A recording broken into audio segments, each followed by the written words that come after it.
I mean, there's a few competing forces here, right? So I've been in the AI space since 2011 when I helped IBM launch Watson. So a lot of fun, fast, I want to say some failures and some successes. You don't know what you don't know. And I've done a total of 200 deployments over the course of my career.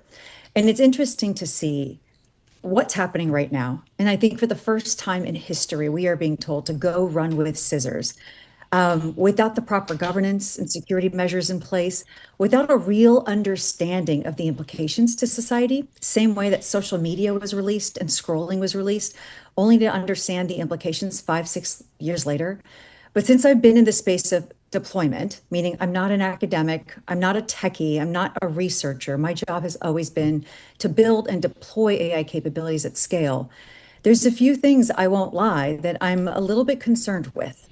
The first is intellectual atrophy is a real thing. You break a muscle, you put in a cast, you don't use it, what happens? The muscle atrophies. The brain is nothing but a big, magnificent muscle as well. And if it's not used, it atrophies. And AI is being made so easy with the Claudes and the Chat GPTs and the Groks of the world.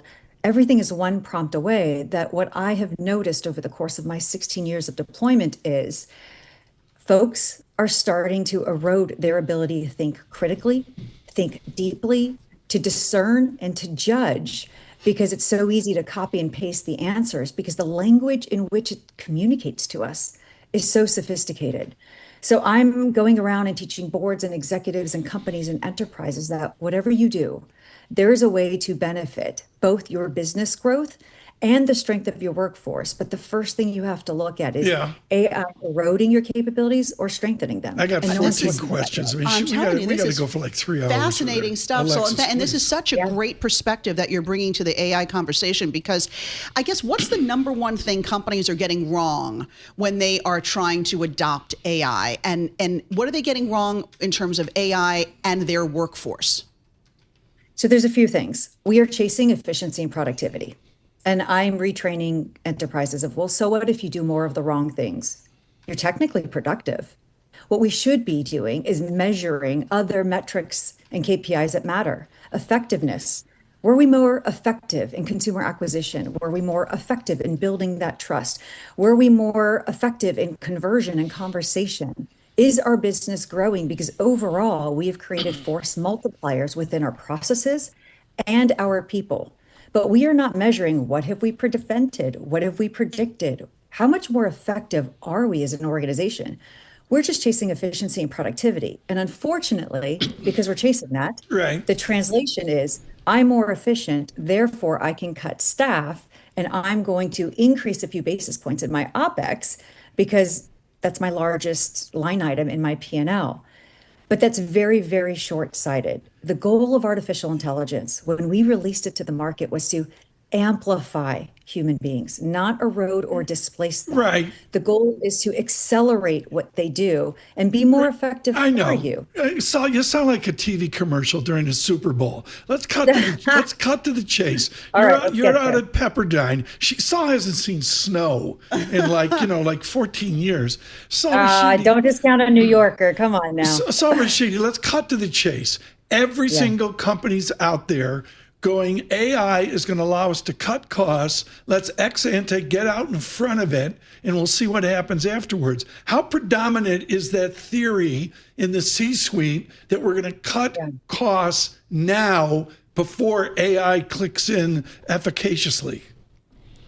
I think it's short-sighted, and as you can tell by numerous reports, no one has received the ROI that they expected or anticipated.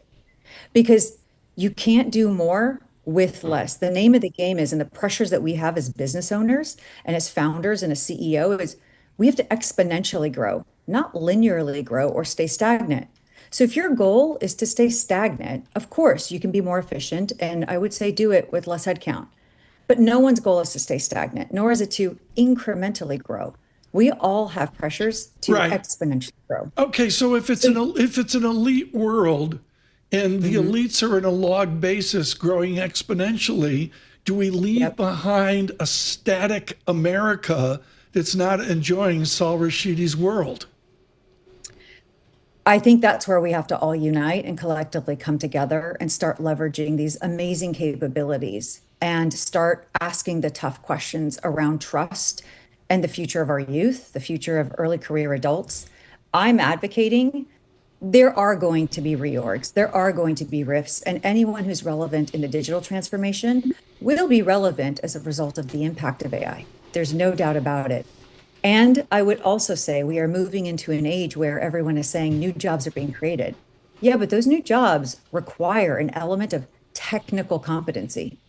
So, as individuals, I have an 8 and a 10-year-old. What are they going to do when they grow up? It's no longer the formula of go to college, graduate, get a good job, and continue to wait until it's your time to be promoted.